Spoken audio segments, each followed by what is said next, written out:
आज आपण बनवतोय मेथीची सुकी भाजी। तर मी इथे मेथी निवडून घेतलेली आहे आणि धुवून स्वच्छ कट करून घेतलेली आहे। तर इकडे आता गॅस चालू केला आणि त्याच्यावरती ठेवली कढई। तर कढईमध्ये 2 ते 3 चमचे तेल घातलं। तेल छान गरम होऊ दिलं आणि त्याच्यामध्ये नंतर घातले जिरे, थोडीशी हळद आणि लाल मिरची पावडर।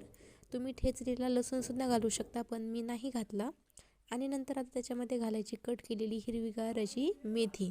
तर मेथी ही आपल्याला सुरुवातीला छान अशी परतून घ्यायची आहे 2 ते 3 मिनिट। आणि नंतर त्याच्यामध्ये चवीनुसार नमक घालायचं आणि नंतर घालायची साल असलेली मुगाची डाळ।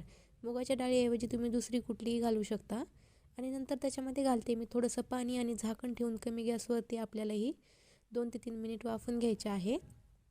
आणि आता नंतर घालायचं ओबड-धोबड कुटलेला शेंगदाण्याचं कूट आणि परत आपल्याला छान असं मिक्स करून घ्यायचं आहे। गॅस कमी करायचा आणि परत आपल्याला 4 ते 5 मिनिट आपल्याला ही भाजी वाफवून घ्यायची आहे। तर पाहू शकता तुम्ही भाजी ही वाफलेली आहे, तयार झालेली आहे आपली मेथीची सुकी भाजी।